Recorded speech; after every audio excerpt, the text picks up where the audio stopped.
ขึ้นชื่อว่าทหารหลายคนอาจจะคิดเห็นภาพคนจับปืนป้องกันเวียนยามอยู่ตามจุดต่างๆแต่ฐานฮู้บ่ว่าทหาร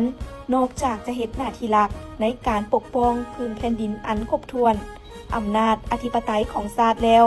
ทหารยังได้เป็นทุกอย่างเมื่อชาติมีภัยหรือยามชาติต้องการเป็นต้นแมนยามเกิดภัยน้ำท่วมอัคคีภัยและอื่นๆก่อนกำลังทำอิฐที่เข้าไปช่วยเหลือล้วนแล้วแต่แมนทหารนอกจากหน้าที่หลักทหารยังเป็นกำลังหลักแรงเป็นเจ้าการในการประสานสมทบกับกระทรวงทบวงกรมอื่นในการประกอบส่วนพัฒนาและสร้างสาพัฒนาประเทศชาติในระบบใหม่และในปัจจุบันประเทศเราก็กำลังเผชิญหน้ากับปัญหาท้าทายหลายด้านโดยเฉพาะแม่นปัญหาขาดแคลนครูและการปละการเรียนของนักเรียนอยู่เขตห่างไกลศอกลีกดังนั้นเพื่อเป็นการแก้ไขปัญหากระทรวงป้องกันประเทศได้สมทบกับกระทรวงศึกษาธิการและกีฬา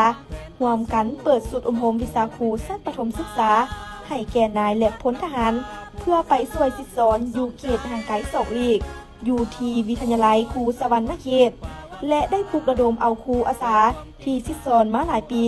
เข้ามาสังกัดอยู่ในกองทหารซึ่งนโยบายด้านต่างๆแม้นจะได้รับตามระเบียบการส่วนผู้ที่ถูกซับซ้อนไปช่วยสิสอนนั้นก็จะได้รับเงินอุดหนุนเพิ่ม70ส่วนห้อยของเงินเดือนพื้นฐานสบายดีพวกเขาตั้งนาให้นักฝึกอบรมครูที่มาจากหลายกองเนาะต้นแมนมาจากภาคใต้และภาคกลางเนาะมื้อนี้เฮารู้สึกดีใจเป็นอย่างยิ่งที่ได้เฮ็ดหน้าที่ป้องกันชาติแล้วยังได้กลายเป็นแม่พิมพ์ของชาติก็คือได้ถูกซับซ้อนไปเป็นครูสอนอยู่ขอบเขตห่างไกลศอกหลีกเพราะตนเองก็มีความหักมักด้านนี้อยู่แล้วตนเองก็ได้จบวิชาเฉพาะสายครูมาก่อนถือเป็นโอกาสดีที่ตนเองจะได้หมุนใส่ความรู้ความสามารถถ่ายทอดวิชาให้แก่น้องน้อยนักเรียนผู้ที่จะเป็นอนาคตของชาติรุ่นต่อไปและพวกเฮาขอสัญญาต่อพรรครัฐและประชาชนว่าพวกเฮาจะพร้อมกันอดทนผ่านพาอุปสรรคนานาประการสู่ชนเฮ็ดสำเร็จหน้าที่ตามกันเทิงมอบหมายให้สบายดีข้าพเจ้าสื่อนางทองใสประชาชนอยู่บ้านนาทองเมืองพีนแขวงสวรรณเขตในนามประชาชนและหัวอกของผู้เป็นแม่ที่มีลูกไปเป็นครูอาสาสมัครอยู่เขตชนบทมื้อนี้มีความดีใจ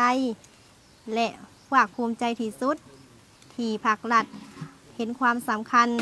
และมีความเอาใจใส่แก้ไขปัญหาดังกล่าวโดยเฉพาะแม่นกระทรวงป้องกันประเทศที่จะส่งพนักงานนักรบมาช่วยซิสอนอยู่เขตห่างไกลศอกหลีกข้าพเจ้านางเครือวานประชาชนบ้านนาทองเมืองพีนแขวงสวรรณเขตพวกเฮาในนามประชาชนก็คือชาวสวรรณเขตยินดีต้อนรับแต่จะให้ความร่วมมือรอบด้านเพื่อพร้อมการแก้ไข